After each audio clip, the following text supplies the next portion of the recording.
Hello everyone, मैं हूं मज़का रहमान और आप देख रहे हैं वॉइस को।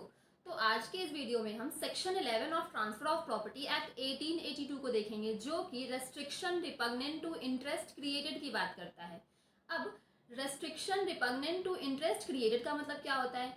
तो इंटरेस्ट क्रिएटेड का मतलब होता है किसी को प्रॉपर्टी ट्रांसफर करना। हम किसी सेकेंड पर्सन को प्रॉपर्टी ट्रांसफर कर रहे हैं, तो जब हम किसी को प्रॉपर्टी ट्रांसफर करते हैं तो उसमें हम एक रिपग्नेंट रेस्ट्रिक्शन लगा देते हैं, एक अनफेवरेबल रेस्ट्रिक्शन लगा देते हैं। तो सेक्शन 11 इसकी बात करता है। तो आइए देखते हैं। तो फ्रेंड्स, अब हम सेक्शन 11 को बेयर एक्ट के लैंग्वेज में देखेंगे।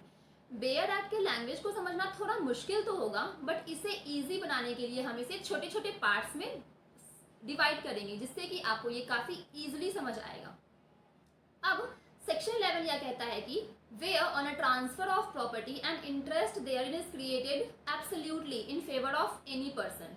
मीन्स जब ट्रांसफरी को प्रॉपर्टी ट्रांसफर करता है, उसके फेवर में एक इंटरेस्ट क्रिएट करता है। एब्सोल्यूट इंटरेस्ट मीन्स ये प्रॉपर्टी पर ट्रांसफरी का पूरा राइट है। तो इसका नेक्स्ट पॉइंट, इस सेक्शन 11 का नेक्स्ट पॉइंट आगे जाकर यह बोलता है, but the terms of the transfer direct that such interest shall be applied or enjoyed by him in a particular manner। Means transferor ने ट्रांसफरी को जो प्रॉपर्टी ट्रांसफर किया उस पर एक कंडीशन लगाया कि अब वो कंडीशन क्या होगा? वो कंडीशन कुछ इस तरह का हो सकता है कि मैंने जो आपको प्रॉपर्टी ट्रांसफ़र किया है उस प्रॉपर्टी पर आप किसी भी तरह का डेवलपमेंट नहीं कर सकते, या फिर मैंने जो आपको ज़मीन ट्रांसफ़र की है उस पर आप किसी भी तरह का मॉल वगैरह कंस्ट्रक्ट नहीं कर सकते, या फिर मैंने जो आपको एक बंजर भूमि, एक फील्ड ट्रांसफ़र किया है उस पर आप किसी पर्टिकुलर तरह की कृषि का बिजनेस नहीं कर सकते। तो इस तरह का कोई भी कंडीशन इम्पोज कर रहा है।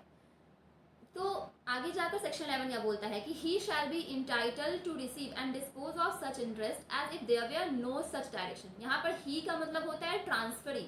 मीन्स ट्रांसफरर ने ट्रांसफरी पर जो भी कंडीशन इम्पोज किया वो कंडीशन वॉइड हो जाएगा। ट्रांसफरी उस प्रॉपर्टी को इस तरह से यूज़ करेगा जैसा कि ट्रांसफरर ने उस पर किसी तरह का कोई भी कंडीशन इम्पोज नहीं किया है, वो उस प्रॉपर्टी को अपने अकॉर्डिंग यूज़ कर सकता है। तो सेक्शन 11 के अंडर जो भी कंडीशन दिए गए हैं वो कंडीशन वॉइड हो जाते हैं। हाँ, वो जो ट्रांसफरर ने प्रॉपर्टी को ट्रांसफ़र किया है वो ट्रांसफ़र तो वैलिड होगा, लेकिन जो कंडीशन इम्पोज किया है वो कंडीशन वॉइड हो जाएगा। ट्रांसफरी उस प्रॉपर्टी को अपने अकॉर्डिंग इंजॉय कर सकता है। तो सेक्शन 11 ये कहता है। अब हम सेक्शन 11 को एक एग्जाम्पल से समझेंगे ताकि हमें ये सेक्शन काफ़ी ईजिली समझ में आ सके। सपोज ए ने बी से एक लैंड परचेज किया ताकि वो उस लैंड पर मॉल बना सके, लेकिन बी ने उस पर एक कंडीशन इम्पोज कर दिया ट्रांसफ़र करते समय कि जो लैंड ट्रांसफरर ट्रांसफरी को ट्रांसफ़र कर रहा है उस लैंड पर किसी भी तरह का कोई भी मॉल कॉन्स्ट्रक्ट नहीं हो सकता।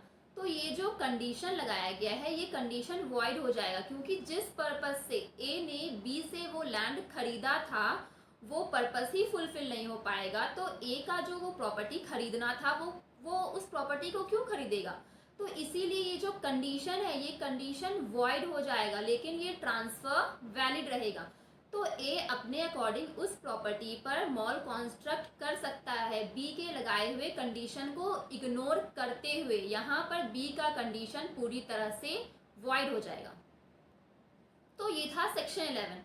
अब हम सेक्शन 11 के एक्सेप्शन को देखेंगे, जो कि ये कहता है कि मान लीजिए ट्रांसफरर यानी कि ए के पास दो प्रॉपर्टी है, एक्स और वाई, और एक्स प्रॉपर्टी पर ट्रांसफरर ने अपनी बिल्डिंग को कॉन्स्ट्रक्ट कर लिया है और वाई प्रॉपर्टी को किसी अदर पर्सन को, सेकेंड पर्सन को ट्रांसफ़र कर दिया है।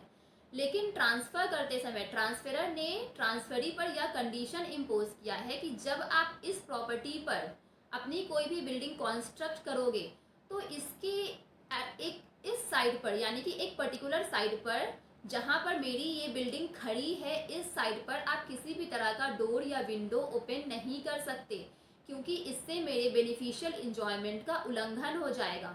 तो इस तरह के जो कंडीशन होते हैं वो वैलिड होते हैं, क्योंकि अगर वो डोर और विंडो ओपन कर लेता है ट्रांसफरी तो ट्रांसफरर के बेनिफिशियल इंजॉयमेंट का उल्लंघन हो जाएगा। तो इसीलिए ये जो कंडीशन हो जाता है ये कंडीशन वैलिड होता है। ट्रांसफरर इस तरह का कंडीशन ट्रांसफरी पर लगा सकता है अपने बेनिफिशियल इंजॉयमेंट को प्रोटेक्ट करते हुए। तो ये था सेक्शन 11 का एक्सेप्शन। तो फ्रेंड्स, अब आपको एक क्वेश्चन जरूर हिट कर रहा होगा कि सेक्शन 10 और सेक्शन 11 में डिफरेंस क्या है, क्योंकि दोनों तो रेस्ट्रिक्शन की ही बातें करता है, दोनों में ट्रांसफरर ट्रांसफरी पर रेस्ट्रिक्शन ही लगाता है। बट मैं आपको ये बता दूं कि दोनों में काफ़ी डिफरेंस है। भले ही दोनों में रेस्ट्रिक्शन की ही बातें की गई हैं, लेकिन वो जो रेस्ट्रिक्शन है वो दोनों एक दूसरे से अलग है। तो अब हम उस रेस्ट्रिक्शन को देखेंगे कि वो रेस्ट्रिक्शन क्या है। तो सेक्शन 10 रेस्ट्रिक्शन अगेंस्ट एलियनेशन की बातें करता है। मीन्स ट्रांसफरी अपने अकॉर्डिंग किसी भी सेकंड पर्सन को प्रॉपर्टी ट्रांसफर नहीं कर सकता। ट्रांसफर के दिए गए कंडीशन के साथ ही वो प्रॉपर्टी को ट्रांसफर कर सकता है। अगर ट्रांसफरर ने यह बोल दिया कि आप उस पर्सन को ही प्रॉपर्टी ट्रांसफर कर सकते हो, तो ये रेस्ट्रिक्शन लगाया जाता है। भले ही ये रेस्ट्रिक्शन वॉइड है, बट सेक्शन 10 इसकी बातें करता है। But section 11 restriction on the mode of enjoyment की बातें करता है। मीन्स ट्रांसफरर ट्रांसफरी पर रेस्ट्रिक्शन लगाता है कि वो उस प्रॉपर्टी को अपने अकॉर्डिंग इंजॉय नहीं कर सकता। ट्रांसफरर ट्रांसफरी पर ये कंडीशन लगाता है कि आप इस प्रॉपर्टी को अपने अकॉर्डिंग कॉन्स्ट्रक्ट नहीं कर सकते, आप इस प्रॉपर्टी में किसी भी तरह का डेवलपमेंट नहीं कर सकते। तो ऐसे कुछ रेस्ट्रिक्शन सेक्शन 11 में लगाए जाते हैं। तो ये था सेक्शन 10 और सेक्शन 11 के बीच का डिफरेंस। मैं आशा करती हूँ कि अब इन दोनों सेक्शन के बीच आप कंफ्यूज नहीं होंगे। तो फ्रेंड्स, ये था सेक्शन 11 और उसके एक्सेप्शन। आई होप आपको ये वीडियो काफ़ी अच्छे से समझ आया होगा। अगर आपको मेरा ये वीडियो अच्छा लगा हो तो प्लीज़ इसे लाइक और सब्सक्राइब ज़रूर करें। Thank you.